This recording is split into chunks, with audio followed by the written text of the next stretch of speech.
আমার কাছে যেদিন মুরিদ হইছো কোরআন সামনে রাইকে আমি পাকড়ি কোরআনের উপর ফাইলে দিয়ে কোরআনে আমি হাত রাখছি। আমি বলছিলাম এটা আমার হাত না, এটা রাসূলের হাত, এটা রাসূলের হাত না, স্বয়ং আল্লাহর হাত।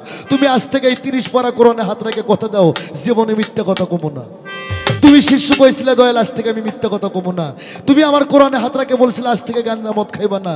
তুমি শিষ্য কইছো যে আজ থেকে গাঞ্জা মদ খামো না। আমি বলছিলাম আজ থেকে কথা দাও, জীবনে জীবনে তুমি পর বাড়ি পর নারীর দিকে তাকাবা না। তুমি বলছিলে আজ থেকে পরের বাড়ির দিকে পরের নারীর দিকে তাকাবো না। বাড়ি যা তুমি পাশা মারা দাও,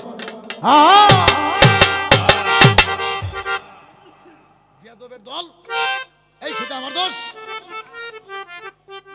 তুই বাড়ি যা যদি হোক, আরে এই তরিকটা খায় ফেলাইছে বাংলাদেশের অনেক বেদবেরা, অনেক বেদবেরা তরিকটা খায় ফেলাইছে। আমি কোরআনের উপর হাত দিয়ে তোকে আমি অদাবদ্ধ করছিলাম, আজ থেকে মিথ্যা বলবি না, আজ থেকে পাঞ্জেখানা 5 ওয়াক্ত সালাত পড়বি। এই আমার সাইজির ভক্তরা, আমার বাবা বিনে সাইজি কি কেউ কোনো ভক্তরে কইছে তোরা নামাজ পড়িস না? এ হাত আলো করে কোন এই সাইজি কি কইছে নামাজ পড়া মাপ তোরকে কইছে? তা তুই যদি নামাজ না পড়িস এটা সাইজির দোষ, এটা সাইজির দোষ। সাইজি বলছে বাবা আজ থেকে মিথ্যা কথা বলবি না, তুই মিথ্যা কথা বলে এটা সাইজির দোষ। এটা তোকে কারণে, এই জন্য তো আমি গালাই। আবার আমার মনসে এসে বড় বড় ভাষণ দেয়, বাবা দাদাই কই ভাই তোর বউ কই রে, কই সে কথা তো আমিও কই, আগর তলাও তলা চকির তলাও তলা।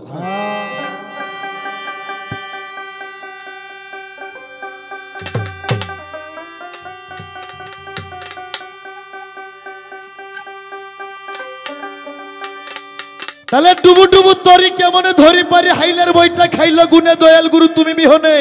এইটাই আমার কথা। এই বাংলাদেশের ভক্ত, এই নাটোর জেলার ভক্তকে আর কি বলবো, হে সারা বাংলাদেশের ভক্তকে আমি বলবো তোকে হালের বইটা ঘুনে খাইবো কি লেগে? কেতা খাইবো তোরকে হালের বইটা ঘুনে কে লেগে খাইবো? হ্যাঁ তোরকে গুরু মন্ত্র ঠিক নাই, গুরু বাক্য ঠিক নাই।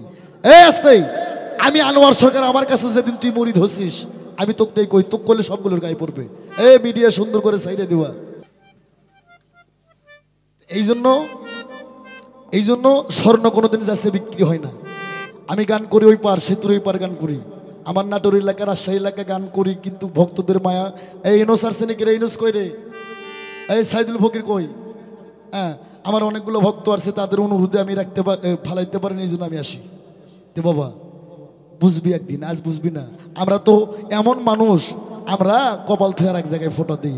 তত্ত্ব এমন একটা বস্তু, এই যে হাইলের বইটা গুনে খাইলো, এই বইটা গুনে কেন খাবে? এটা গুরু মন্ত্র আছে, গুরু কার্য আছে। তুমি আমার হাতে হাত দিয়ে ওদাবদ্ধ হয়েছিল। আজ থেকে নামাজ পড়বো, আজ থেকে জিকির করবো, আজ থেকে মুর্শিদের বর্জকে থাকবো, আজ থেকে গুরুর ধ্যানে থাকবো, আজ থেকে পরের নারীর দিকে তাকাবো না, আজ থেকে আমি গাঁজামত খাবো না।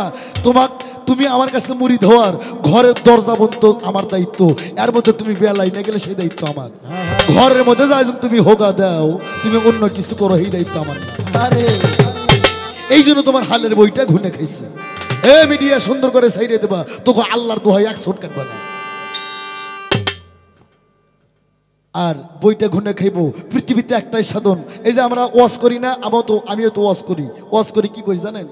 ওরে দানকারীর পিতা মাতা আল্লাহ সুখে রাইকো কবরে, নূরের টুপি পরাইয়া উঠায় রোজ হাসরে। এটা মিথ্যা কথা। এ কোনো মৌলবি থেলে না কেন মিয়া? নূরের কোনোদিন টুপি হয় না রে। নূর মানে আলো, যার ছায়া নাই কায়া নাই, যাক ধরা যায় না। নূরের কোনো টুপি হয় না। আর কবরে কোনো হিসাব হবে না।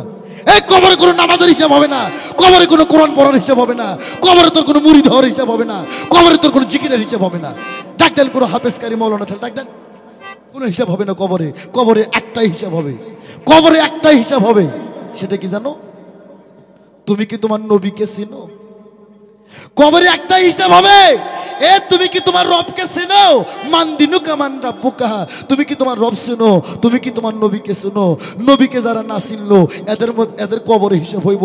আর কবরে যার হিসাব হইব, আর ইহকালের হিসাব না, পরকালের হিসাব না। কবরে একটা হিসাব হইব, মানদিনু কামান রাব্বুকা, তুমি কি রব চেনো? তুমি কি তোমার নবীকে চেনো? তাই আমরা নবীকে চিনি? হ্যাঁ নবীকে আমরা চিনি? নবীকে চিনছি? এই মুসলমান, নবীকে দেখা বড় বিষয় নয়, নবীকে চেনাটা বড় বিষয়। নবী কখন চিনবি? যখন রবি সরকার তুই তোর মুর্শিদকে চিনবি। এ বিনা সাইজির ভক্তরা, যেদিন তোরা বিনা সাইজিকে চিনবি সেদিন তোরা নবীকে চিনবি। আবু জেহেলকে নবী কম দেখছে বাবা? এই কথা কন্যা কি লেগে? আবু জেহেলকে নবী দেখে নাই? দেখছে। কলমা পড়ার জন্য এতই চেষ্টা করছে। একদিন বোরের গাছের দিকে তাকায় কয়, চাচা দেখেন তো বোরের গাছে কি লেখা আছে? বোরের গাছে তো লেখা আছে কলেমা লা ইলাহা ইল্লাল্লাহ মুহাম্মাদুর রাসূলুল্লাহ। আবু জেহেল তাকে কয় যে হ্যাঁ, হ্যান নাম আর তোর নাম, তোর নাম আর হ্যান নাম, হ্যান নাম আর তোর নাম। তা ওই শালাই কয় না লা ইলাহা ইল্লাল্লাহ মুহাম্মাদুর রাসূলুল্লাহ, এটা কয় না। কয় চাচা আরেকবার কোন কার নাম? কয় হ্যান নাম আর তোর নাম, তোর নাম আর হ্যান নাম। তাই আমি বলবো, নবীকে দেখা বড় বিষয় নয়। আবু জেহেল প্রতিদিন নবীকে দেখছে, কিন্তু ওই শালা চেনে নাই নবী মালটা কি, নই চেনে নাই নবী জিনিসটা কি, নবী বস্তুটা কি। যদি নবীকে চিনত কোনোদিন আবু জেহেল নবীকে দুঃখ দিত না। নবী এমন একটা বিষয়। তাই বাংলাদেশের ভক্তকে আমি বলতে চাই, হায়াতুল মুরসালিন নবী, নবী আমার হায়াতে জিন্দা।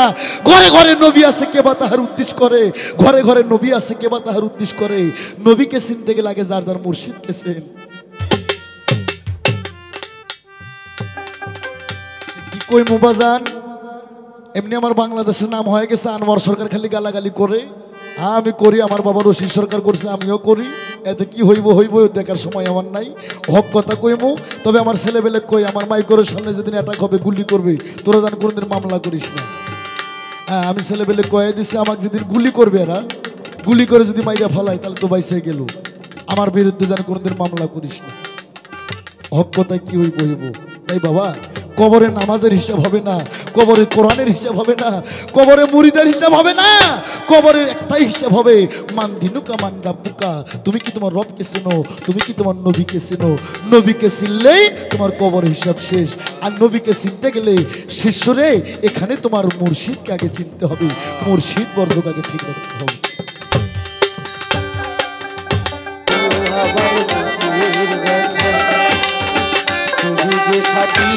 আবাদ হবে না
সম্মানিত শ্রোতা বন্ধুরা, সাধুগুরু সাধুগুরু বাবা, আজ বাংলাদেশের মানুষকে একটা কথা কয়ে যাবো আমি মিডিয়ার মাধ্যমে।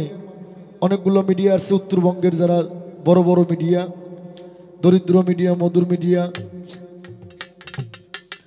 তারা আসছে শুধু আমার ভালোবাসার টানে। আজকে একটা কথা কয়ে যাবো বাংলাদেশের মানুষকে মিডিয়ার মাধ্যমে। এই বাবা, তালে রে বেতালে যেও না। যে সরিষাতে ভূত ছাড়াই মশে, সরিষার মধ্যে ভূত থাকলে ভূত জীবনও যাইব না। গান শোনা না যায়, মুন্সি মলবি ঠিকই কয় বাবা, মুন্সির সাহায্যে বয়তিরে বেশি জানে, এটা ভুল কথা। বাংলাদেশে যদি আপনারা পার্টি যদি ভাগ করেন, তো ওলামায় আলেমে গ্রামগণের দিকে ভোট বেশি হবে, কেননা ওনাদের কথাগুলো ঠিক আছে। গান সহজ বিষয় নয় বাবা, সাধারণ বিষয় গান না। গান শোনা না জায়েজ, গান শোনা না জায়েজ। গান শুনলে ঘরের বউ তালাক পড়ে। গান শুনে যা যদি স্ত্রী সহবাস করে, ওই স্ত্রী গর্ভে যদি কোনো সন্তান আসে, এই সন্তান হবে জারজ সন্তান। এই জন্য বাংলাদেশের 14 ভাগ জারজ সন্তান। আবার এই গান শুনতে শুনতে আল্লাহর ওলিত্ব লাভ করা যায়। এই গান শুনতে শুনতে দরবেশ হওয়া যায়। এই গান শুনতে শুনতে সাইজি হওয়া যায়। এই গান শুনতে শুনতে বোয়ালিধার কলমের কাছেও পৌঁছাবে। গান সবার জন্য না। হ্যাঁ, আমরা বাঙালি কেউ দুধ বেছে মদ খাই, কেউ মদ বেছে দুধ খায়, এটাই বাঙালির স্বভাব, আর কিছু না বাবা। হ্যাঁ, আমার 3500 পালা গান, ভাব গান, বিচ্ছেদ গান, লালন গান এশিয়া মহাদেশের মধ্যে চলে। আমি কতটুক গাই বাংলাদেশের মানুষ বিচার করি, কিন্তু বাঙালি কেউ কেউ কপাল থুয়ে আর এক জায়গায় ফোঁটা দেয়, এটাই বাঙালির কথা। রশিদ সরকার, আনোয়ার সরকারের কথা যারে না ধরে, বাংলাদেশে এমন কোন শালাই বয়তি হয় নাই তার আর ধরাইব। এটা আমার ব্যর্থতা। স্কুল ফিল্ডে সাধু শিবা আমার জীবনের প্রথম হইল। আমার 32 বছর গানের বয়সে এটা প্রথম স্কুল ফিল্ডে সাধু শিবা করলাম। যাই হোক বাবা, আপনারা জ্ঞানী গুণী শ্রোতাবিন্দু, শিল্পী যত ভারী হোক, শ্রোতা যদি গান না শোনে তো শিল্পী ভারীত্ব থাকবে না। আর শিল্পী যদি পাতলাও হয় আর শ্রোতা যদি ভারী হয়ে থাকে, ওই শিল্পী অনেক ভারী হয়ে যায়। আমি যতগুলো কথা বলছি, আমি কি কোরআন ছাড়া কোনো কথা বলছি বাবা? ক্যামেরা রেকর্ড হইতেছে, চাইলে আমি ঘুরে শোনাই দিতে পারবো। প্রতিটা কথা আমি কোরআনের ওয়ার্ড আয়াতটাই না, আমি চ্যালেঞ্জ কইরা বর্জ্য কোনটা আমি বায়েস কইরা আমি বলছি। এমন বায়েসে পারের শিল্পী করে কিনা এটা আপনারাই জানেন, আমি জানি না। কিন্তু আমি কমুকার কাছে, সামারের কাছে তো কোরআন পড়ার মূল্য থাকবে না। কোরআন সামার কি কোরআন পড়ার মূল্য দিব? তাই আমি আর কিছু বলবো না। আমি দুঃখিত, আমি দুঃখিত। আর ছোট কথা আমি আর বলতে পারবো না। যাই হোক, গুরু শিষ্য গান। বাবা আসতে, আমার শিষ্য এবার অনেক ভাবে গেছে, তার চোখের পানি, অনেক ভক্ত কান্নাকাটি করছে। হ্যাঁ, আমি নাটোর জেলা এবার সিজনে 206টা প্রোগ্রামের মধ্যে প্রায় 40টা প্রোগ্রাম নাটোর জেলা করলাম না রে, 40টা প্রোগ্রাম। এবার সিজনে 206টা প্রোগ্রাম করলাম এই 6 মাসে। 365 দিন হয় 1 বছর। 206টা রোজার মধ্যে যে আপনার নাটোর ওই যে সরকারি একটা মাজার আছে ক্যান্টনমেন্টের ওখানে 3 নাইট গান আমার রোজার মধ্যে বুকিং আছে। 3 নাইটের 1.5 লক্ষ টাকা প্রোগ্রাম, 50,000 করে। আমি শুধু একাই। গান কার সাথে পড়ছে জানি না। তো বাবা, আমি এলাকায় অনেক গান করি। নাটোর জেলার মানুষ এরা গান শোনে না, গান খায়। তা আজকে কিছু মানুষ পাইলাম এরা গান খায়ও না, গান বোঝেও না, এরা গান হাত পাও দেয়। আমি কিছু বুঝলাম না। আমার শিষ্য আমাকে বলছে, দয়াল আমি একটা গান গাইছিলাম, বাংলাদেশে বাউলেরা বাউল, সব বয়তি গো বাপ, ফকির গো বাপ, সাইজি গো বাপেরও বাপ। তার নাম দরবেশ লালন সাইজি। এই লালন সাইজির একটা গান গাইছিলাম, ধরো চরণ ছেড়ো না মন, ধরো চরণ ছেড়ো না, নিতাই কাউরে ফেলে যাবে না। দীর্ঘ বিশ্বাস হইল এখন ধরো নিতাই চাঁদের চরণ, কত পার হইল তুফান, অপারে কেউ থাকবে না। তাই আমার শিষ্য বলছে, আমি চরণ যে ধরবো তোমাকে গুরু গো ফাটা পাও, ওই ফাটা পাও ধরে কি হইব? কোন চরণ ধরবো? যে পাওতে হাঁটে যায় ওটা কি চরণ, না চরণের মধ্যে কোনো চরণ আছে? তাই প্রশ্ন করছে আমার শিষ্য, চরণ কয় প্রকার, কোন চরণ ধরলে আমি মুক্তি পাবো? চরণ কয় প্রকার, চরণগুলোর নাম কি কি, আর কোন চরণ ধরবো? পাওতে হাঁটে গেলে এই চরণই, না আর কোনো চরণ আছে? তারপর উনি একটা গান গাইলো, লতিফ সরকারের লেখা গান। হ্যাঁ, বাংলাদেশে বাউল গানের 4টে সিংহ ছিল। আজকে শুনে যান, জীবনে শুনেন, আজকে শুনে যান, লিখে রাখেন। বাংলাদেশের 4টে বাউল গানের সিংহ ছিল। একটা হচ্ছে রজব দেওয়ান, একটা হচ্ছে খালেক দেওয়ান, একটা হচ্ছে মালিক দেওয়ান, আর একটা হালিম দেওয়ান। 4টে সিংহ মরার পর 4টে বাঘ জন্মেছিল বাংলাদেশে। 4টে বাঘ, একটা আমার বাবা আব্দুল রশিদ সরকার, একটা মাতাল রাজ্জাক দেওয়ান, একটা পরশালী দেওয়ান, আর একটা ফরিদপুরের সাধক আইনাল বয়তি। আর এই 4টার পর যেগুলো আমরা আছি, এগুলো আমি আর কই মুন্না বাজান, বিজ্ঞ তোমার নাম কি ফলে পরিচয়। আমাকে কথার কি কমু বাজান। কইতে কইতে এখন আমার মুখ বিষ করে, সময় শেষ। গানের বয়সই তো পুরো 32 বছর ধরে গান করি বাবা। আমি যে বয়স থেকে গান গাইতেছি, বাংলাদেশের অনেক শিল্পী বিয়ে করে সন্তানের বাবা হয়ে গান শিখছে, আর আমি মায়ের বেরোতে পড়ার এই গান গাওয়া। হিসাব করে দেখছে অবস্থা গানের বয়স আমার বেশি। অনেক ছোটবেলা থেকে গান করি, আমার এলাকার ভাইরা আসছে, তারা জানে। যাই হোক, সেদিকে বলবো না। তবে একটাই দুঃখ থেকে গেল, এই এলাকার মানুষকে আমি বুঝাতে পারলাম না। এরা কপাল থেকে কোন জায়গায় ফোঁটা দিল। আমি যে সমস্ত কথাগুলো কইলাম, এই জিহাদ করে আমার কি হইল? এই তরিকার জন্য এত যুদ্ধ করে আমার কি হইল? তাই গান গাইছে লতিফ সরকারের লেখা একটা গান গাইছে, ডুবু ডুবু তরি কেমনে ধরি পারি, হাইলের বইটা খাইল গুনে, দয়াল গুরু তুমি বিহনে। এই জন্য তো আমি মুখ খারাপ করি তো গোচুল কয়। এই আমার গুরু রশিদ সরকার কইছিল মহাস্তান সুলতান সাহেবের ঘরে বৈশা, এ আনোয়ার সরকার তুই মুখ খারাপ করবি, কয় বস্তা পাপ হইবে ওইটা আমি দেখবো, কিন্তু জীবনে জান শালা তুই মিথ্যা কথা কইস না। আমি কয় আব্বা কয়া, আমার কয় শালা কইয়া। সেই ঘরের সোল আমরা। এই রশিদ সরকার না হইলে বাংলাদেশে কোনো শালা আমারে কয় তুই মুখ খারাপ করবি, এতে কয়টা পাপ হইব ওইটা আমি দেখবো, কিন্তু শালার পোশালা তুই জানি জীবনে মিথ্যা কথা কইস না। আমি বললাম দয়াল কারণ কয় এই শালা, আমি বাপ কয় আমাকে আবার শালা কয়, আমারে কয় এই শালা। অনেকগুলো কথা বলে গেল এবং তার সঙ্গে অনেক সুন্দর গানও উনি পরিবেশন করলেন। তবে এত ভারী ভারী কথা মনে হয়তো কোনো শিল্পীরা কমই বলে, বাবা বললেও এতটা বলে না। তবে একটা কথা আমি বলবো, উনি কিছু কথা বলছে, তার মধ্যে একটা কথা হইল কয় রুমি সরকার তুমি তো আমার সঙ্গে ভাব বিনিময় করতে পারো না, তোমারে দেব আমি কি? তুমি তো আমারে ভক্তি করতে শেখো নাই, তুমি কেবলমাত্র আমার ক্লাসে এসে ভর্তি হইছো, তোমার আর আমি শুরুতেই কি দিব? তবে বাবা এর সঙ্গে একটা গান গাইছে, গানটা হইল ধরো চরণ ছেড়ো না মন, ধরো চরণ ছেড়ো না, নিতাই কাউরে ফেলে যাবে না। তবে এই কথার, এই গানের কথার পৃষ্ঠে আমি কিছু কথা বলবো।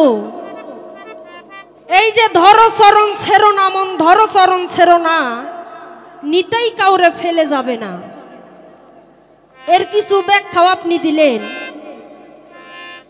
তবে আমি রুমি সরকার কিছু বুঝি না, কিছু জানি না, বিধয় আমার আপনার কাছে আসা, কিছু জানবার জন্য, কিছু পাইবার জন্যে। তবে আপনি দয়াল যদি আমারে না দেন আমি পাইমু কই?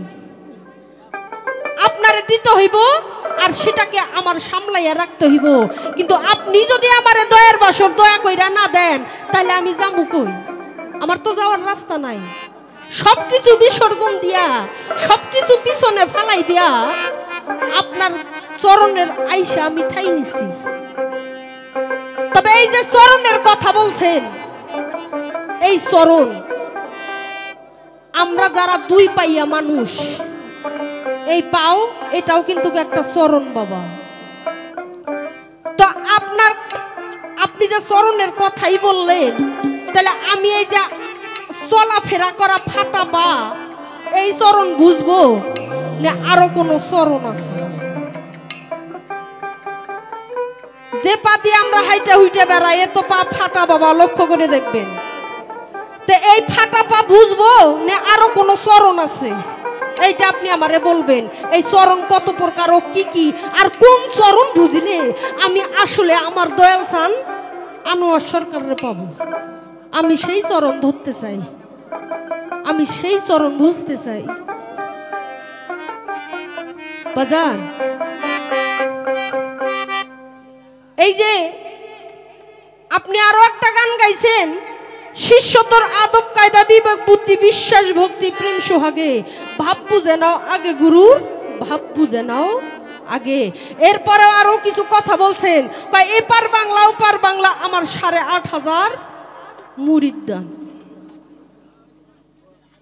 তার মধ্যে আমিও একজন পড়ি বাবা। এই 8,500 ভক্তদের মধ্যে আমি একজন পড়ি। আমি ওনাকে জিজ্ঞাসা করেছিলাম যে বায়াত মানে বিক্রি, মুরিদ মানে মরা, আপনি আমারে কোন ধন দিয়ে কিনে নিছেন? কয় মন বিক্রি হয় মনের দরে। তো আমি এখানে একটা কথা বলতে চাই, কথাটা বলাটা কেমন হবে আমি জানি না, তবে আমার মনে অনেক দিন ধরে খুঁতখুঁতানি বাবা, এই কথাটা আমার জানতে হইব। কয় 8,500 মুরিদ দান এপার বাংলা ওপার বাংলা, ওই কাতারে আমিও পড়ি বাবা। 8,500 জনের মধ্যে আমিও একজন। তবে আমার জানার বিষয়, যদি মন বিক্রি মনের দরেই হয়ে থাকে, মানুষের মন কয়টা? কে বাবা, মানুষের মন কয়টা? আর এক মুরগি কয়বার জবাই হয়? এক মুরগি একবারে জবাই হয়। তা মন যদি বিক্রি মনের দরেই হয়, এক মন দিয়ে আপনি 8,000 8,500 ভক্তজনরা কেমনে কিনে নিলেন? একটা মনে যদি হয়ে থাকে, তাহলে একটা মন একজনের জন্য। তাহলে একটা মন দিয়া আপনি এই 8,500 জন ভক্ত এইটারে কেমনে নিলেন কিনা? এইটা আপনার কাছে প্রথমত আমার কথা। আর বারবার একটা কথা বলে, তবে একটা কথা বলি বাজান, বিশেষ করে আপনারে বলবো, আপনার গানের বয়স যা আমার রুমি সরকারের জন্মের বয়সও তা নয়। তবে আমি যে আপনার সঙ্গে কথা বলার সাহস রাখি, এটাও অনেক কিছু। কি বাবা, আপনি 30 বছর ধরে গান গান, আর আমার জন্মের বয়সও ততটা নয়। গান জগতে তো মনে হয় সপ্তাহ 2 হইল আইছি, তবুও যে আপনার সঙ্গে কথা ধরে রাখতে পারি, কথা 2-4 খানা বলতে পারি, এটাই অনেক। তবে বাবা, প্রথমত যেটা কইছি সেটা আপনি জবাব দেবেন। আর একটা কথা কইছে, কয় মুসলমানের মূল মন্ত্র কি? কালেমা লা ইলাহা ইল্লাল্লাহ মুহাম্মাদুর রাসূলুল্লাহ। এইরকমই সনাতন ধর্মের একটা মূল মন্ত্র আছে, কৃষ্ণ হরে কৃষ্ণ হরে কৃষ্ণ কৃষ্ণ কৃষ্ণ হরে হরে, হরে রাম রাম রাম হরে হরে। এই 16 নাম ও 32 অক্ষর, 16 নাম 32 অক্ষর যেজন জপতে পারে, জীবের কি আর সাধ্য আছে এত পাপ করে? এই 32টা অক্ষরের মধ্যে 28টা হচ্ছে গুরু, আর 4টা হচ্ছে ভক্তের। তবে উনি বলছে এই 4 অক্ষর কি? সুন্দর মতো জবাব দিও আমার ভক্তজি। তবে এই 4 অক্ষর কি? প্রথম, কয়েতে কমলা। আল্লাহ এক, আল্লাহর উপর কারো হাত আছে বাবা? নাই। কয়েতে কমলা একারেতে আদা, স্বয়ংতে স্বয়ং শম্ভু, এই কথার নাই বাধা। নয়েতে নিরঞ্জন জগতের হরি, এই নাম লইয়া ভক্ত মুখে আমরা কৃষ্ণ কৃষ্ণ করি। আরে এই যে আপনার 4 অক্ষর। আর এরপর 28টা কি? এটা তো গুরুর, আপনি বলবেন। আমার 4 বলার দরকার ছিল, আমি বলছি। আপনার যে মধ্যে 28টা ভাগে পড়ে, এই 28টা কি এটা আপনার মুখে জানবো। তো ওই দিকার যাবো না, ওই দিকার কিছু কমু না। আপনার কনের সময় আপনি কন, আমি অত কিছু কইতে চাই না বাজান। ছোট মানুষ ছোট হয়েই থাকমু, এতে করে যদি কিছু শিখতে পারি, আর না পাইলে তো নাই। তবে কিছু কথা কইছেন বাজান। আমি বলেছিলাম যে আমি আপনার শিষ্য, কিছু বুঝি না, তাই আপনি সমস্ত কিছু ত্যায্য করি আপনার কাছে আইসি, আপনার চরণের তলে এসে পড়ছি। আপনি যদি মনে মনে আঘাত দিয়ে কিছু বলেন, এইটা সহ্য হবো না বাজার। তা আপনি আমারে কইলেন যে তোরে আমি শালি মালি কমু নাকি দুলা ভাই কমু? দুলা ভাই কোন লাগবো না। একটা কথা কইছেন 8,500 ভক্তজন আপনার আছে, কিন্তু ওই 8,500 ভক্তর মধ্যে কেউ হয়তো আপনার গানের পাগল, কেউ আছে আপনার কথার পাগল, কেউ আছে আপনার টাকার পাগল। আমি রুমি সরকার যদিও সেই তালিকায় পড়ি, ওই ৮,০০০-এর মধ্যে পড়ি, কিন্তু আমি অন্য পাগল বাবা। আপনার ওই ভক্তরা হয়তো আপনার খোঁজ নেয় মাসে একদিন, সপ্তাহে একদিন, 3 মাসে একদিন, 6 মাসে একদিন, কিন্তু আমি রুমি সরকার আপনার সঙ্গে প্রতিটা মুহূর্তে প্রতিটা সেকেন্ডে থাকার চেষ্টা করি। আপনি একটা কথা বলছেন যে গুরুর কখন কি লাগবে, ভক্তকে বুক ফুটে বলতে হইব কেন? সে গুরুর দিকে চাইলেই বুঝতে পারবো যে আমার গুরুর এখন এই সময় এই জিনিসটার প্রয়োজন। তবে আমি কাউরে কিছু কমু না, আপনার উপরে এই বিচার দিলাম। আপনি কইবেন যে এই ৮,৫০০ ভক্তদের মধ্যে কে কি রকম ভালোবাসে আপনারে, আপনারে কে কোন জায়গায় বসাইছে, তার কারণ এইটার জবাব শুধু আপনার কাছেই আছে। আপনার খোঁজ নাই মাসে একদিন, বছরে একদিন, 6 মাসে একদিন। আপনি আনোয়ার সরকার ঘুম জায়গা গান করেন, গান আমি যেমনই গাই বাবা, হয়তো ওনার মতো সুর সঙ্গীত আমার মধ্যে নাই, কিন্তু আপনার যে ঘুম জায়গা গান গাওয়ানোর মধ্যে একটা কষ্ট আছে, একটা জ্বালা আছে, একটা যন্ত্রণা আছে, এইটা আমি রুমি সরকার আপনার বাংলাদেশের ৮,৫০০ ভক্তদের মধ্যেই আমি রুমি সরকারি এইটা আপনার সামনে ভাগাভাগি করে নেওয়ার চেষ্টা করি। কি বাবা ভুল কিছু বললাম? কিন্তু এর মধ্যেও যদি আমি দয়ালের সঙ্গ না পাই, তাহলে তো বুঝতে হইব বাবা আমার মধ্যেই কিছু খামতি আছে। দেখি বাবা, আমি গান গাইতে পারি না আপনার মতো, কথা আপনার মতো বলতে পারি না, আপনার মতো সুর সঙ্গীত আমার নাই, কিন্তু আপনার কষ্টটা বোঝার মতো ক্ষমতা আমার আছে। আপনি তো জানেন আপনার এই কথার মায়ার জালে পইড়া আপনার এই গানকে ভালোবাসা আমি রুমি সরকার আমার সমস্ত কিছু বিসর্জন দিয়েছি। আজ আমার বলতে আর কিছু নাই। তবে সেই গুরু যদি বুঝতে শুই না মনে আঘাত করে, এইটা আর বলার কোনো জায়গা নাই বাজার।